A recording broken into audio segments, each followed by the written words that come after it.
तो देखिए हमने पिछली वीडियो में कवर अप किया था कि क्लाउड कंप्यूटिंग क्या होता है और ये क्यों रिक्वायर्ड है। तो एक बार हम रिकॉल कर लेते हैं क्लाउड कंप्यूटिंग के बारे में।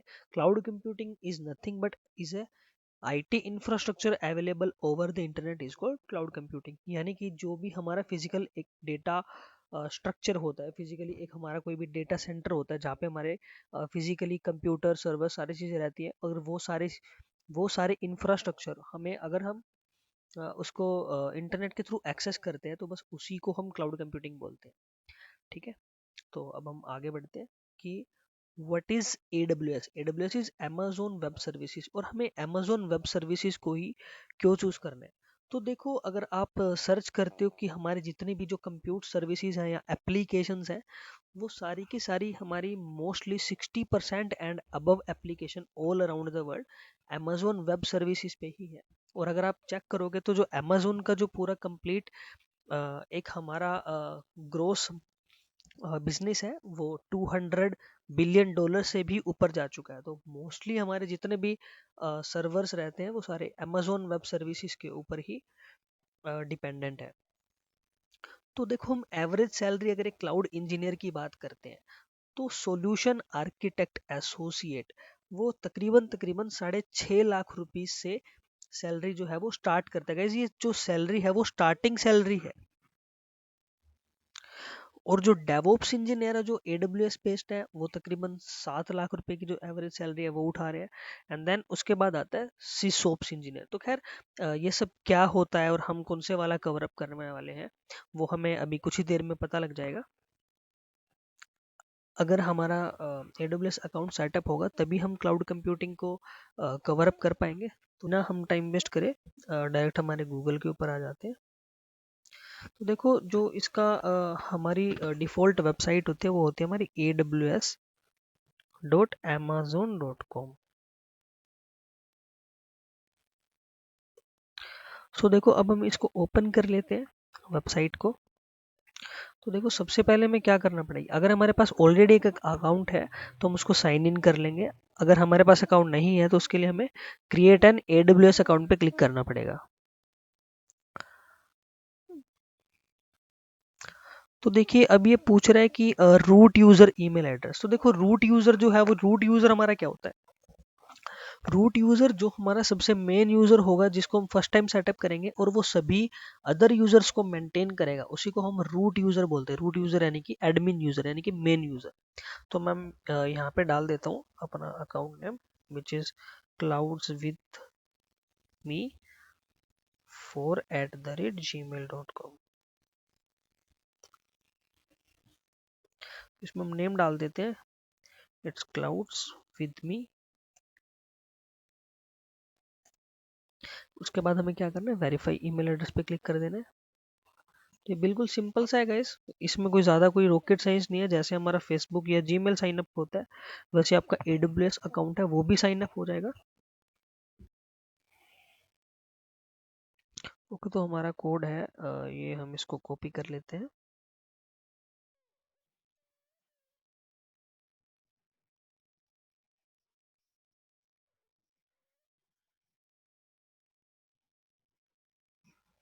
ओके, तो देखो हमारा जो ईमेल एड्रेस है वो वेरीफाई हो गया। अब हमें पासवर्ड डालना है। तो देखो, इसको हमें कंप्लीट करने के लिए भी क्या करना पड़ेगा, तो सारी जो इन्फॉर्मेशन है इसको हमें फिलअप करना है। तो अब हम इसको पर्सनल यूज़ के लिए यूज़ कर रहे हैं क्योंकि अभी हमारा कोई बिजनेस तो उतने बड़े लेवल पे है नहीं। तो गाइस, अब देखो हमें क्या करना है, डेबिट कार्ड के क्रेडिट कार्ड की इन्फॉर्मेशन डालनी है। तो देखो, बहुत सारे लोग ये सोचते हैं कि अगर हम एक बार डेबिट कार्ड की इन्फॉर्मेशन शेयर कर देंगे तो उसमें कुछ दिक्कत हो जाएगी। तो गाइस, ऐसा कुछ भी नहीं है। अगर आप लर्निंग पर्पज से अपने डेबिट कार्ड की इन्फॉर्मेशन अगर आप AWS के अकाउंट पे डाल रहे हो तो वो 100% जो है वो सेफ एंड सिक्योर रहती है। और जो है AWS है वो बिना बताए आपसे कोई चार्ज नहीं करता है। और ऑलमोस्ट मैं 2016 से जो है AWS का अकाउंट यूज़ कर रहा हूँ। और एक नया फ्री टियर अकाउंट बनाते हैं हम, और उसमें क्या होता है कि बस आपको स्टार्टिंग में जो है वो ₹2 कटते हैं, और फिर उसके बाद भी वो ₹2 भी जो है वो रिफंड हो जाते हैं। और अगर आप कोई भी सर्विसेज को ज़्यादा यूज़ नहीं करते हो तो क्या करता है, अमेज़न आपको फ्री में ही सारी चीज़ें सिखा देता है, तो इसलिए आप उस चीज़ के बारे में बिल्कुल वरी रहेंगे। तो मैं यहाँ पे कुछ अपने क्रेडिट कार्ड की जो इन्फॉर्मेशन है वो डाल देता हूँ, और उसके बाद आपके जो 2 रुपीज़ जो है वो डिडक्ट हो जाएंगे, और आपका जो AWS पे है वो फ्री में साइन अप हो जाएगा। तो गाइस अब देखो, ये जो मुझसे OTP है वो मांग रहा है, अब मुझे OTP इसमें डालना होगा। तो देखो अभी क्या है ना, जो हमारे जो साइन अप प्रोसेस है वो कैंसिल हो गया है। देखो ऐसा, ये जो एरर है ये आपको तब देखने को मिलता है जब आपके कार्ड से या तो इंटरनेशनल ट्रांजैक्शन डिसेबल है, या फिर आपने जो है ऑनलाइन ट्रांजैक्शन करने की परमिशन नहीं दे रखी। तो उसके लिए आपको क्या करना है, सबसे पहले इंटरनेशनल ट्रांजैक्शन को इनेबल कर देना है, तभी आप इस कार्ड का यूज कर पाएंगे। तो अब हम इसको फिर से एक बार रिट्राई करते हैं। तो देखो, थोड़ी सी मशक्कत के बाद जो हमारा अकाउंट है वो क्रिएट हो चुका है। अब ये यहाँ से पूछ रहा है कि आपको सपोर्ट AWS से चाहिए या नहीं चाहिए। तो जी हम तो जो फ्री वाले बंदे हैं, और हमें तो जो फ्री का ही बेसिक सपोर्ट है, हमें सिर्फ वही चाहिए, और एक्सपर्ट हम खुद इसको यूज करते करते बन जाएंगे। ठीक है, तो आपको क्या करना है, बेसिक सपोर्ट जो बाय डिफॉल्ट रहता है उसी पे ही क्लिक रहने देना है, और उसके बाद क्या करना है, कंप्लीट साइन अप।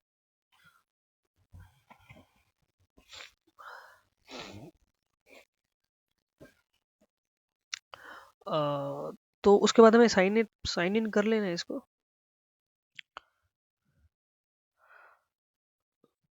ओके, सो देखो गाइज, फाइनली क्या हुआ है कि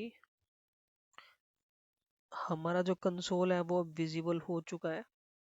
और अब आप जैसे यहाँ पे देखो, सर्विसेज पे क्लिक करेंगे, एंड देन ऑल सर्विसेज, और उसके बाद व्यू ऑल सर्विसेज।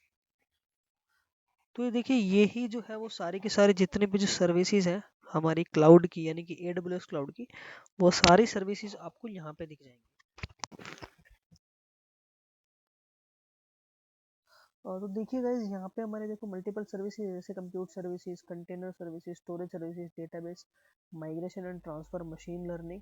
तो देखो इन शॉर्ट ऐसे बोलते हैं ना कि टाटा स्काई इसको लगा डाला तो लाइफ झिंगा लाला, वैसे ही हमारा ये है कि अगर आपने सारे सर्विसेज को कर लिया तो लाइफ जो है एकदम अलग ही लेवल पे चली जाएगी। लेकिन hardly he all over the world सिर्फ 100 या 200 ही लोग ऐसे होंगे जिनको इस सभी सर्विसेज के बारे में नॉलेज है, क्योंकि एक इंसान अपनी एक कंप्लीट लाइफ में इतना कुछ सीख ही नहीं पाता है। लेकिन फिर भी अगर हमने AWS की सिर्फ और सिर्फ 20 to 30% की सर्विसेज सीख ली, जो हमें चाहिए ही चाहिए, तो उसके बाद हमारी जो लाइफ है वो बिल्कुल ईजी हो जाएगी। और उसके बाद क्या होगा, हम इजीली हमारे AWS को यूज कर पाएंगे। तो देखो, सबसे पहले आपको यहाँ पे दिखाई दे रहा होगा स्टॉकहोम। तो देखो, ये हमारे गाइस क्या है, ये हमारे सारे के सारे रीजन्स है। ठीक है, जैसे जैसे हमारा जो एक अलग अलग जगह पे हमारी एक ही चीज़ की ब्रांच होती है ना, जैसे आप मतलब कोई भी देखते हो, जैसे हमारा जो रिलायंस स्टोर है, तो रिलायंस जो है अलग अलग लोकेशन पे अवेलेबल रहता है, वैसे ही आपका जो AWS का डेटा सेंटर है वो डिफरेंट डिफरेंट लोकेशंस पे है। तो हमारे इंडिया में भी है गाइस इसका जो डेटा सेंटर है। तो आप देख सकते हो, जो ये सारे जो आपको जो टॉप 4 जितने भी दिखा रहा है वो सारे हमारे US के डेटा सेंटर है, जैसे north Virginia, Ohio, California, Oregon. तो यहाँ पे हमारा AWS का डेटा सेंटर है। और इंडिया में देखो, मुंबई में है जो AWS का हमारा डेटा सेंटर है। तो आप इसमें से कोई भी डेटा सेंटर चूज कर सकते हो। तो हम बाय डिफॉल्ट इसको रहने देते हैं, जो कि हमारा स्टॉकहोम का है। और उसके बाद हम ये सभी सर्विसेज के बारे में डिस्कशन करेंगे। तो गाइस, अब हमारा साइन अप हो गया है, अब हम वापस से हमारे प्रेजेंटेशन पे आ जाते हैं।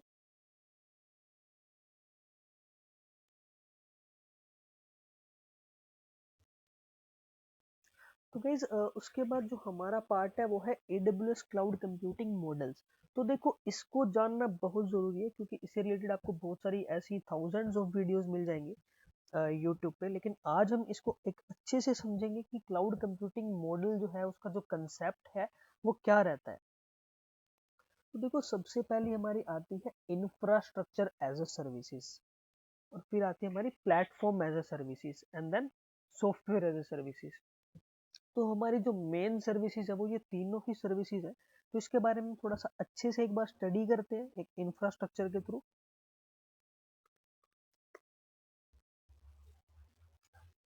तो देखिए, हम जब कुछ भी बिल्ड करते हैं, जैसे अगर हम मकान ही क्यों ना बनाते हैं, तो हम मकान जब अगर बनाते हैं तो उसमें हमें सबसे पहले क्या करना होता है, हमें खाली प्लॉट लेते हैं। उस खाली प्लॉट लेने के बाद उसमें हम एक नक्शा बनाते हैं ऐसे इस तरह से, जैसे हमने यहाँ पे बनाया, ये देखो ये हमारे 2 कमरे हो गए, एक कमरा और ये 2 कमरे। उसके बाद हम उसमें कहीं ना कहीं फिर किचन वगैरह सेट करते हैं, और फिर उसके बाद हम हमारी जो लॉबी है उस लॉबी का डिजाइन करते हैं, फिर गेट बनाते हैं, ये सब ऐसा ही कुछ होता है ना। तो उसी तरह से हमारा एक एप्लीकेशन डेवलपमेंट लाइफ साइकिल होता है। तो उसमें अगर मान लो हम कोई भी एक एप्लीकेशन लॉन्च कर रहे हैं, जैसे हमने google.com जो है वेबसाइट पे वो डाला, तो यहाँ से रिक्वेस्ट क्या होता है, सबसे पहले हमारी जो रिक्वेस्ट है वो गूगल के सर्वर पे जाएगी, फिर सर्वर उसके बाद हमें रिस्पोंड करेगा, और रिस्पोंड करने के बाद हमने जैसे ही कुछ भी उस पर सर्च किया, तो वो सारा का सारा जो भी हमारा रिजल्ट है वो हमारे डिस्प्ले हो जाएंगे, राइट। तो देखो अब हम एप्लीकेशन डेवलपमेंट लाइफ साइकिल के थ्रू समझने की कोशिश करते हैं कि जैसे मान लो हमने कोई एक एप्लीकेशन सर्च करनी है, जैसे जैसे हमें कोई भी एक एप्लीकेशन का एक आर्किटेक्चर देखना है, जैसे मान लो हमने देखा swiggy.com का, तो देखो स्विगी से सबसे पहले क्या होगा, एक फिजिकल सर्वर होगा, और उस फिजिकल सर्वर पे हमारी मल्टीपल जो है वो एप्लीकेशन रन करेंगी, और जो एप्लीकेशन है वो डायरेक्टली तो रन नहीं करेंगे, तो सबसे पहले हमें क्या बनाना पड़ेगा, उसमें ऑपरेटिंग सिस्टम लोड करेंगे। ऑपरेटिंग सिस्टम तो सबको पता होगा, जैसे आपके मोबाइल का ऑपरेटिंग सिस्टम एंड्रॉइड होता है, तो जैसे मान लो मैं यहाँ पे ऑपरेटिंग सिस्टम ने लिया विंडोज सर्वर, ठीक है। तो अब ये विंडोज सर्वर और ये जो फिजिकल ऑपरेटिंग सिस्टम यानी फिजिकल मशीन जो आप हमारी चल रही है, फिजिकल सर्वर चल रहा है, उस पर हमने ऑपरेटिंग सिस्टम लोड किया विंडोज सर्वर, तो उसके अंदर हम एक इंटरनेट कनेक्टिविटी भी रखेंगे, इंटरनेट कनेक्टिविटी। और जैसे हमने एग्जांपल ले लिया, मान लो हमारा swiggy.com चल रहा है 10.0.0.1 इस आईपी एड्रेस पे। वैसे टेक्निकली तो पॉसिबल नहीं है, क्योंकि हम एक एग्जांपल ले रहे हैं प्राइवेट आईपी का, कि जैसे मान लो इस पे हम swiggy.com रन किया, एग्जांपल भी डाल दिया swiggy.com। तो अब जो ये वाला जो पार्ट है, ये जिसने भी डिजाइन किया है, तो उसको हम क्या बोलेंगे, इंफ्रास्ट्रक्चर एज ए सर्विसेज। ठीक है। तो देखो अब इसको हम डायरेक्टली यूज तो नहीं कर पाएंगे, क्योंकि अगर हमने सिर्फ और सिर्फ एक सर्वर ही तो सेटअप किया है यहाँ पे, तो सर्वर को हम डायरेक्टली ऐसे ओपन नहीं कर पाएंगे, क्योंकि हमें उसके लिए एक पूरी एप्लीकेशन डेवलपमेंट की टीम चाहिए होगी, जिस एप्लीकेशन को वो डेवलप करेंगे। तो उसमें हमने कुछ माइक्रो एप्लीकेशंस ली, जैसे एक एग्जांपल ले लेते हैं, हमने लिया एक वेब सर्वर, और उसके बाद हमने एक लिया यहाँ पे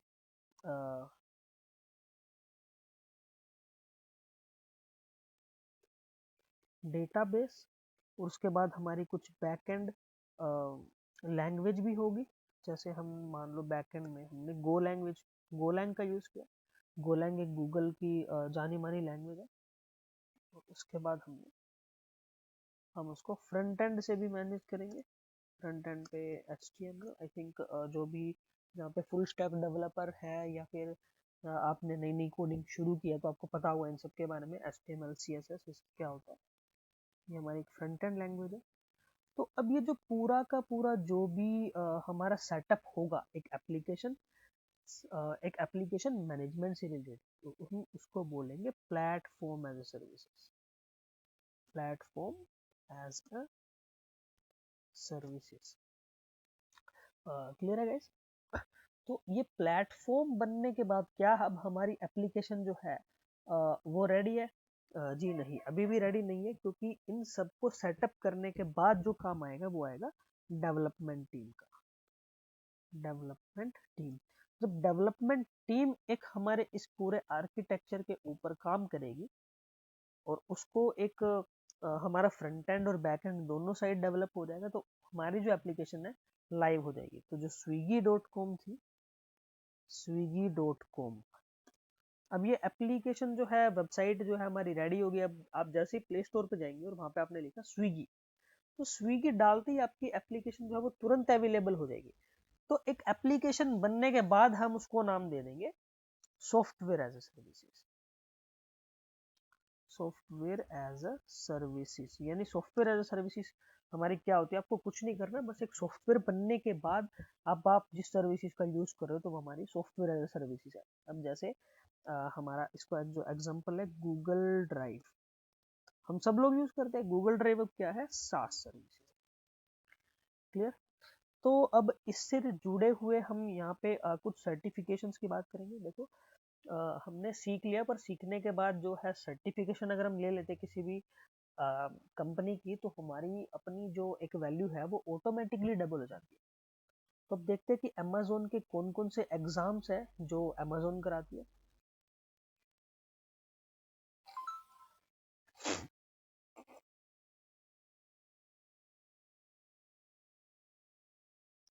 तो देखो एग्जाम को मैं वेरीफाई करने के लिए हमेशा से ही गूगल देखता हूँ, क्योंकि वी नेवर नो कि कब कौन से दिन हमारा कौन सा नया एग्जाम लॉन्च हो रहा है। तो सबसे पहले हम गूगल पे चले जाते हैं और हमने यहाँ पे डाला AWS सर्टिफिकेशन लिस्ट। देखो ऑफिशियल वेबसाइट पे ही जाना है आपको, इधर उधर घूमना नहीं हो रहा है।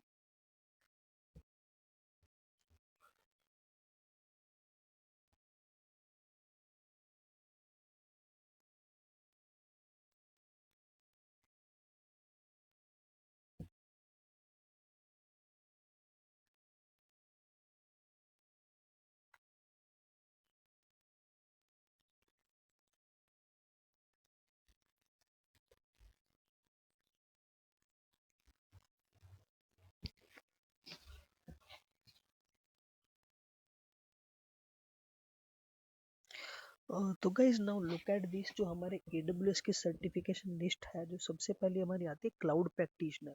देखो क्लाउड प्रैक्टिशनर जो है वो हमारा कुछ भी नहीं है, वो सिर्फ और सिर्फ आपको एक बेसिक अंडरस्टैंडिंग देता है कि AWS के बारे में, कि आपका जो AWS कंसोल है वो कैसा है, वो किस तरह से काम करता है, कौन कौन सी मल्टीपल सर्विसेज आती है। उसके बाद आती है गाइस हमारी एसोसिएट लेवल की सर्विसेज, जो हमारी क्या है, वो एक स्टार्टिंग लेवल की सर्विसेज है। एसोसिएट यानी जिसने भी AWS जो है वो नया नया शुरू किया है, वैसे AWS बोलता है कि आप एक काम करो, पहले कहीं पे काम करो किसी कंपनी में। अगर आपको 1 साल कंपनी में काम करते करते हो जाता है, तो आप एसोसिएट लेवल की जो सर्टिफिकेशन है उसको आप अप्लाई कर सकते हो, क्लियर कर सकते हो। पर, पर ऐसा कुछ मैंडेटरी नहीं है। अगर आपको लगता है कि हाँ आप क्लियर कर सकते हैं, तो आप किसी भी सर्टिफिकेशन की तरफ जा सकते हैं। और हम जो इस वीडियो में कवर अप करने वाले हैं वो हम करेंगे AWS सॉल्यूशन आर्किटेक्ट एसोसिएट, यानी कि हम IaaS सर्विसेज को कवर अप करेंगे। And later we will move towards to the next certification. Okay, so keep remembering कि हम सॉल्यूशन आर्किटेक्ट एसोसिएट कर रहे हैं। और फिर उसके बाद आपको क्या है कि आप जो नेक्स्ट सर्विसेज है वो आपकी तो फिर उसके बाद गैस क्या है कि आपकी जो नेक्स्ट सर्टिफिकेशन है वो है आपकी प्रोफेशनल। आप सॉल्यूशन आर्किटेक्ट एसोसिएट प्रोफेशनल को भी अप्लाई कर सकते हो। पर देखो ऐसा अमेजोन ही बोल रहा है कि आप कम से कम पहले 2 साल का एक्सपीरियंस ले लो, उसके बाद आराम से सॉल्यूशन आर्किटेक्ट की जो सर्टिफिकेशन है उसको अप्लाई कर देना। एंड देन ऑल्सो अगर गाइस अगर आप एक प्लेटफॉर्म अगर आपको अच्छे से सेटअप करना आता है, तो आप डेवऑप्स इंजीनियर भी बन सकते हो। And उसके बाद गए जाता है आपका स्पेशलिटी। देखो स्पेशलिटी में आपके पास कौन कौन से ऑप्शन है, advance networking, database, SAP, machine learning, security और डेटा एनालिटिक्स। तो देखो गाइज, अगर आप सॉल्यूशन आर्किटेक्ट से बिलोंग करते हैं और आपने अगर बिगिनर लेवल की जो सर्टिफिकेशन है वो एसोसिएट लेवल पे लिया सॉल्यूशन आर्किटेक्ट की, तो उसको आप एडवांस नेटवर्किंग में भी कन्वर्ट कर सकते हैं। क्लियर। तो अब एक बार हम देख लेते हैं कि जो हमारी सॉल्यूशन आर्किटेक्ट एसोसिएट की जो सर्टिफिकेशन है वो कॉस्ट कितनी पड़ती है। तो देखो गाइज, आपको यहाँ पे क्लियर दिखाई दे रहा है कि आपको $150 लगेंगे अराउंड, जिसको आप कन्वर्ट कर सकते हो इंडियन रुपीज में। और आपको 130 मिनट्स यानी कि 2 घंटा 10 मिनट आपको आराम से मिलेंगे एग्जाम क्रैक करने के लिए। और आपके पास 65 क्वेश्चन होंगे, या तो मल्टीपल चॉइस या फिर मल्टीपल रिस्पॉन्स। तो आपको जैसे ही लगे कि आप प्रिपेयर्ड हो गए हो, तो आप एग्जाम को शेड्यूल कर सकते हैं। तो इस आई होप आपको थोड़ी सी अंडरस्टैंडिंग हुई होगी AWS की जो बेसिक सर्टिफिकेशन है और बेसिक जो आपके डिप्लॉयमेंट मॉडल्स है उसके बारे में। तो देखो गाइज, हमारी जो सर्विसेज है इंफ्रास्ट्रक्चर एज अ सर्विसेज में, वो सबसे पहली सर्विसेज आती है हमारी कंप्यूट सर्विसेज। तो देखो कंप्यूट सर्विसेज में हमारे डिफरेंट डिफरेंट सर्विसेज है, जैसे कि Amazon EC2, lambda and elastic beanstalk. तो आज हम Amazon EC2 के बारे में एक थोड़ी सी स्टडी करने वाले हैं। तो देखो गाइज, जो हमारी EC2 सर्विसेज है वो क्या है, इलास्टिक कंप्यूट क्लाउड। ठीक है, तो देखो इसमें क्या बोल रहा है कि elastic compute is a web services that provide secure reliable compute capacity in the cloud. It allows organisation to obtain and configure the virtual compute capacity। तो देखो ये बस लिखने में ही दिखने में ही लंबा चौड़ा लग रहा है, बट EC2 क्या है, EC2 इज नथिंग, बस एक आपकी सिंपल मशीन है, एक वर्चुअल मशीन। जैसे आपका एक कोई भी कंप्यूटर जब आप खरीद के लेके आते हो तो उसके अंदर एक विंडोज डालते हैं ना, विंडोज डालते हो या लाइनक्स डालते हो, कोई भी एक ऑपरेटिंग सिस्टम अपनी कंफर्ट के हिसाब से डालते हो, तो वही सर्विसेज है। यानी कि वो सिर्फ एक वर्चुअल प्लेटफॉर्म पे आपको मिल जाती है। ओके, तो इसमें अब हम जब भी एक मशीन क्रिएट कर देते हैं तो उसको हम यूजुअली क्या बोलते हैं, वर्चुअल मशीन बोलते हैं। तो सेम मशीन जब आपकी अमेज़न पे बनेगी तो आप उसको क्या बोलेंगे, इंस्टेंसेस बोलेंगे। ठीक है, तो गाइज उसके बाद हमारा क्या होता है, हमारे कुछ उसके मल्टीपल कंपोनेंट्स है, जैसे AMIs या इंस्टेंस टाइप या की पेयर्स या फिर उसकी वॉल्यूम्स, ये सब क्या होता है वो हम प्रैक्टिकल करते करते ही इसके बारे में स्टडी करेंगे। वरना आप भी कहोगे कि ये सर कैसे हैं कि सिर्फ और सिर्फ थ्योरी पार्ट जो है उसको ही कवर अप करते हैं। ओके, तो let's we start the demonstration on EC2। तो गाइस हमारा जो अकाउंट था वो ऑलरेडी बन चुका था, अब हमें क्या करना है, साइन इन कर लेना है हमारे कंसोल पे। आई थिंक हमने पहले से साइन इन भी किया हुआ है। ओके, देखिए कंसोल का होम आ गया और हमें क्या करना है, सर्विसेज पे जाना है and then all services, view all services.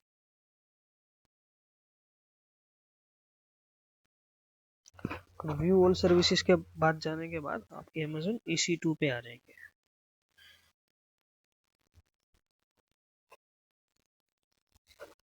तो गाइस देखो ये जैसे बता भी रहा है कि आपको 750 आवर्स मिलेंगे हर महीने, और आप क्या कर सकते हो, 1 साल तक Amazon का जो फ्री टियर है आप उसको यूज कर सकते हो। तो हमें कोई घबराने वाली बात है नहीं, हमको इतना लंबा चौड़ा काम नहीं करने वाले कि हमारा बिल जो है वो लाखों में आ जाएगा, ऐसा कुछ भी नहीं होगा गाइस। ओके, तो अब देखो अब हम EC2 इंस्टेंसेस के अंदर आ गए हैं। तो अब हमें क्या करना है, इंस्टेंस रनिंग। देखो हमारा कोई भी रनिंग इंस्टेंस नहीं है क्योंकि अब हमने जस्ट अभी साइन अप ही किया है हमारे अकाउंट को, राइट। तो अब हम क्या करेंगे, लॉन्च इंस्टेंस पे क्लिक कर देना है। लॉन्च इंस्टेंस यानी कि हम एक इंस्टेंस लॉन्च करने जा रहे हैं। अब आप कोई भी एक नाम दे सकते हैं, क्लाउड्स विद मी। आप इसको टैग भी बोलते हो, नेम एंड टैग्स, यानी कि टैग हो गया ना क्लाउड्स विद मी। अब आपको क्या करना है, AMI चूज करना है। AMI जिसका हमने जिक्र किया था पहले भी, AMI stands for Amazon machine image. तो देखो अब हम AMI कौन सी चूज करने वाले हैं, यहाँ पे देखो हमारे पास मल्टीपल ऑप्शंस आ जाते हैं। तो आई थिंक मोस्टली जो यूजर है वो विंडोज यूजर है, तो हम सबसे पहले एक विंडोज का इंस्टेंस बना के देखते हैं। तो देखो विंडोज में कौन सा इंस्टेंस अवेलेबल है, विंडोज सर्वर 2022। ठीक है, अब इसी को चूज कर लेंगे। तो यहाँ पे देखो ये जो भी फ्री टियर एलिजिबल है आप उसी को ही सिलेक्ट करना, तो क्या होगा, हमारा जो बिल है वो नहीं आएगा। देखो 2022 हमारी लेटेस्ट है, उसके बाद क्या है 2016। आप कोई भी चूज कर सकते हो अपनी कन्वीनियंट के हिसाब से। ठीक है, हमने चूज कर लिया बेस को। ओके, तो अब देखो ये पूछ रहा है इंस्टेंस टाइप। तो इंस्टेंस टाइप क्या होते हैं, हमारे मल्टीपल इंस्टेंस के टाइप्स होती है, वो उसकी कंप्यूट कैपेसिटी, वर्चुअल मेमोरी और CPUs के अकॉर्डिंग जो है वो मल्टीपल मल्टीपल आपकी इंस्टेंस टाइप से रहते हैं। ओके गाइस, तो देखो हमने इंस्टेंस टाइप जो है वो यहाँ से चूज कर लेंगे। तो देखो फ्री टियर एलिजिबल जो है हमने ऑलरेडी सिलेक्ट कर रखा है, अगर आप बाकी लेते हो तो आपसे आपसे कुछ आपके जो है ना कुछ चार्जेस लग जाएंगे। तो देखो हमारा कौन सा, ये T3 माइक्रो, पहले ये ना T2 माइक्रो होता था, फिर T3 माइक्रो हो गया। इसमें आपको क्या मिलेगा, आपको दो वर्चुअल CPUs मिलेंगे, 1 GB की रैम मिल जाएगी, और उसके बाद जो आपके एडिशनल हावर्स है वो लगेंगे अगर आप कुछ ज़्यादा यूज़ करते हो तो। उसके बाद T2 स्मॉल, और आप जैसे जैसे इसको स्क्रॉल करते जाएंगे तो जो हमारी कंप्यूटर कैपेसिटी है वो लार्ज होती जाएगी। तो ये देखो जो हमारा ये वाला इंस्टेंस है, इसमें देखो क्या है कि 128 वर्चुअल CPUs, और इसमें क्या है 4000 GB मेमोरी, जो कि हमारी काफ़ी ज़्यादा हो जाती है गाइस। अगर आपको एक बहुत बड़ी कंपनी खोल रहे हो तब आपको इस तरह का इंस्टेंस यूज़ करना पड़ता है, अगर आप एक ही इंस्टेंस पे आपके मल्टीपल एप्लीकेशंस को रन कर रहे हैं तो। चलो फाइनली हम फ्री टियर को हम चूज़ कर लेते हैं। तो देखो एक की पेयर लॉगिन मांग रहा है गाइस, एक टाइप की ऑथेंटिकेशन होती है। अगर आप इस की पेयर को लगा देंगे तो आप हमारा जो इंस्टेंस है वो सिक्योर हो जाएगा। देखो अभी हमारे पास कोई भी की पेयर नहीं है तो हम एक नया बना लेते हैं। हमने यहाँ पे नाम दिया क्लाउड्स विद मी। तो देखो हमारी दो टाइप की है, ये आरएससी की है गाइस। तो हमारी दो टाइप की होती है, एक होती है पैम और एक होती है पीपीके। यूजुअली हम पैम को यूज करते हैं विंडोज इंस्टेंस के लिए और पीपीके को हम यूज करेंगे अम, अगर मान लो हम इंस्टेंस लिनक्स पे बनाते हैं तो। ठीक है, चलो अब हम इसको की पेयर को क्रिएट कर लेते हैं। तो अब हमारी जो की पेयर है वो सिलेक्ट होगी। अब देखो नेटवर्क सेटिंग्स हमें नेटवर्किंग भी करनी है। खैर नेटवर्किंग हम फिलहाल हम डिफॉल्ट पे ले लेते हैं, क्योंकि नेटवर्क आप अपना खुद का एक नेटवर्क कैसे डिजाइन करोगे वो भी मैं आपको सिखा दूंगा। और अगर आप इसको वेब के थ्रू एक्सेस करना चाहते हो तो आप इसको एचटीटीपी प्रोटोकॉल को भी अलाउ कर देना। जो नेटवर्किंग से बिलोंग करते हैं उनको पता होगा कि प्रोटोकॉल्स क्या होते हैं। Protocols is nothing just set of rules. Okay, तो हमारी सारी सेटिंग्स हो गई। अब हमें कुछ नहीं करना, बस लॉन्च इंस्टेंस पे क्लिक कर देना है। तो देखो गाइस हमारा जो इंस्टेंस है वो लॉन्च हो रहा है। तो आप जैसे इंस्टेंसेस पे क्लिक करेंगे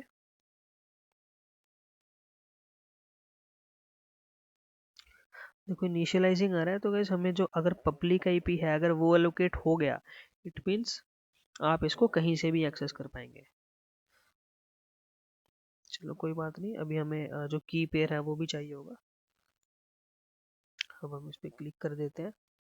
देखो हमारा ये ऑप्शन आ रहा है कनेक्ट का। अब हम जैसे ही इसको कनेक्ट पे क्लिक करेंगे, देखो आरडीपी क्लाइंट हमसे पूछ रहा है कि आप आपके इंस्टेंस को कैसे कनेक्ट करना चाहते हो। तो आप आरडीपी क्लाइंट के थ्रू एक्सेस कर सकते हो। आरडीपी क्या होता है? आरडीपी का मतलब होता है रिमोट डेस्कटॉप प्रोटोकॉल। तो आप यहाँ से फाइल डाउनलोड कर सकते हो, फिर बिना फाइल के भी डायरेक्ट आप पब्लिक आईपी से भी एक्सेस कर सकते हो। तो अभी हमें पासवर्ड चाहिए होगा। आप जैसे ही गेट पासवर्ड पे क्लिक करते हैं, यहाँ पे अभी हमें एक की पेयर चाहिए होगा जो कि हमारा ये रहा पैम। अब आप इसको डिक्रिप्ट पे क्लिक करेंगे तो देखो ये जो पासवर्ड है वो बन के आ जाएगा। आप इस पासवर्ड को से कॉपी कर लीजिए और अब आप यहाँ पे गए, आप इसको कनेक्ट पे क्लिक करेंगे तो देखो फाइनली जो हमारा इंस्टेंस है वो लॉन्च हो रहा है। और इसको जो पासवर्ड हमने यहाँ पे लिया था उसको हमने पेस्ट कर दिया और इसको ओके क्लिक कर दिया। तो हम इसको यस कर देंगे।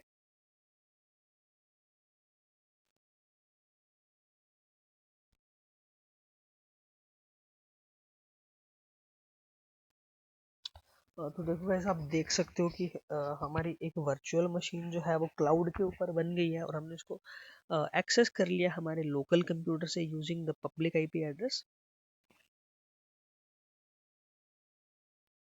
तो गाइस ये लोड होने में थोड़ा सा टाइम लग सकता है क्योंकि हम सिर्फ इसको 1 GB रैम के ऊपर चला रहे हैं।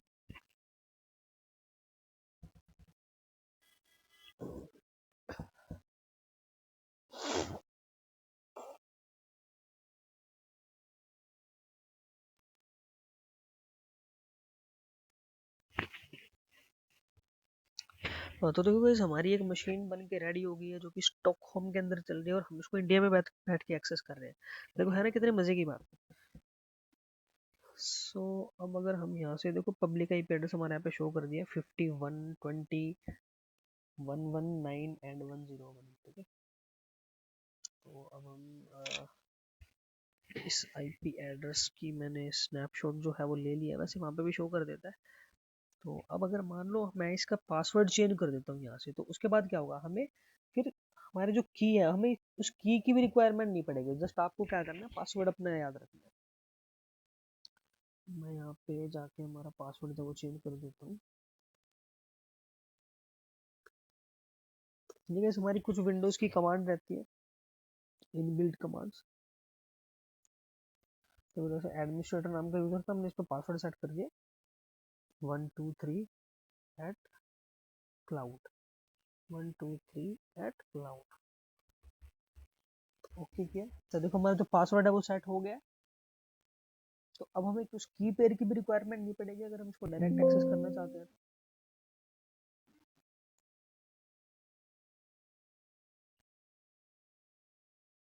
तो इसमें क्या करना है, यहाँ पे हम टाइप करेंगे MSTSC। तो देखो हमारा जो RDP क्लाइंट है वो यहाँ पे ओपन हो गया। अब हम क्या करेंगे, पब्लिक आईपी एड्रेस डालेंगे हमारी मशीन का। तो हमारे मशीन का जो पब्लिक आईपी एड्रेस था वो क्या था, इट्स 51.20.119.101। ओके, तो देखो हमारा यूजर नेम बाय डिफॉल्ट क्या रहता है, एडमिनिस्ट्रेटर, और पासवर्ड जो हमने सेट किया था क्लाउड। अब हमने यस कर देना।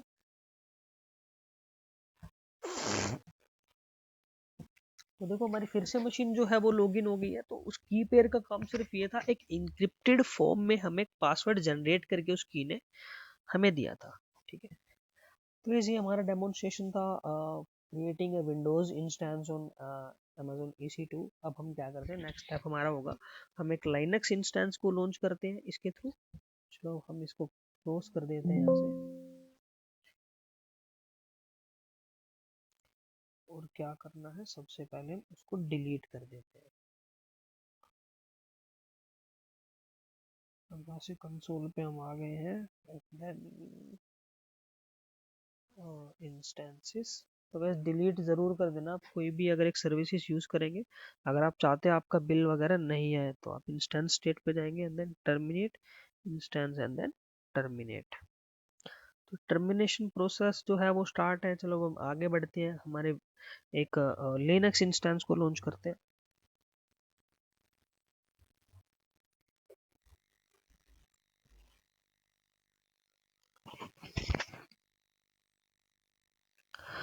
तो देखो अब हम हमारा लिनक्स का जो इंस्टेंस है वो लॉन्च कर लेते हैं।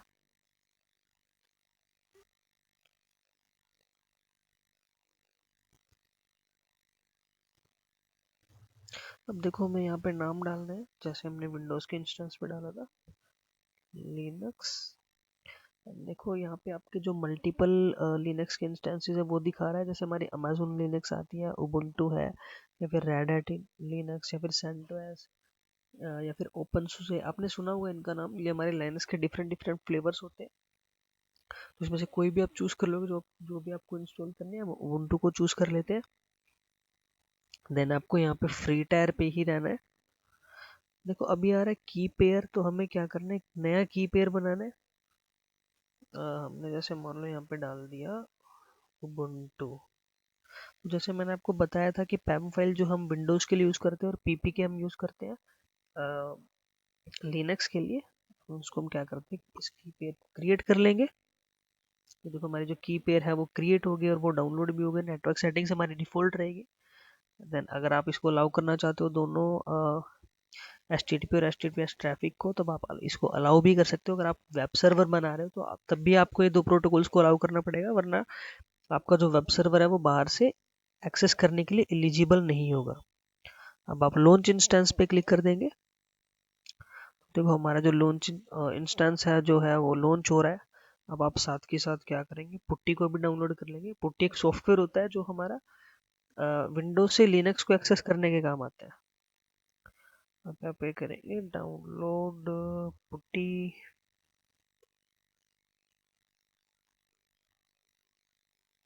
तो दिखा रहा है पर यहाँ पे आपका मल्टीपल ऑप्शन, जो भी आपका विंडोज का आर्किटेक्चर है आप उसके हिसाब से उसको डाउनलोड कर लेना। जैसे देखो मैं इसको कर लेता हूँ 64 बिट को।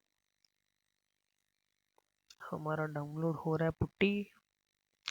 हमने ऐसी पुट्टी पे क्लिक किया तो ये देखो जो हमारा पुट्टी है वो ओपन हो गया। अब हमें क्या करना है, होस्ट नेम चाहिए। तो होस्ट नेम में हमारा जो भी AWS पे हमारी जो उबुंटू बनती है उसका बाय डिफॉल्ट यूजर नेम हमारा उबुंटू ही होता है। उबुंटू @ यहाँ पे हम IP एड्रेस डालेंगे। तो अभी IP एड्रेस देख लेते हैं क्या हमारी मशीन को IP एड्रेस मिल चुका है। तो दिस इज अवर मशीन। ठीक है, हमारा जो IP एड्रेस है वो आ गया। पब्लिक IP हमने कॉपी कर लिया है यहाँ पे, उसको हम यहाँ पे पेस्ट मार देंगे। ठीक है, उसके बाद क्या करना है, हमने जो की पेयर डाउनलोड किया था उसको यहाँ पे हमें अपलोड कर देना है। कहाँ पे, SSH पे जाएंगे एंड देन ऑथराइजेशन, उसके बाद क्रेडेंशियल्स। अब आप जैसे यहाँ पे ब्राउज करते हैं तो here is the key Ubuntu, आपने इसको डबल क्लिक किया, उसके बाद आप ओपन कर देंगे एंड देन एक्सेप्ट। तो देखो फाइनली हमने क्या किया, उबुंटू को एक्सेस कर लिया हमारी विंडोज मशीन से। आप इस पे कोई भी कमांड चला के देख सकते हो। खैर उबुंटू को चलाना भी है गाइस, बिल्कुल ही इजी है। आप मेरी एक और वीडियोस है, आप हमारे यूट्यूब चैनल पे जाके उसको देख सकते हो, जिसमें मैंने बताया है कि आप 10 मिनट के अंदर उबुंटू को चलाना कैसे सीख सकते हो।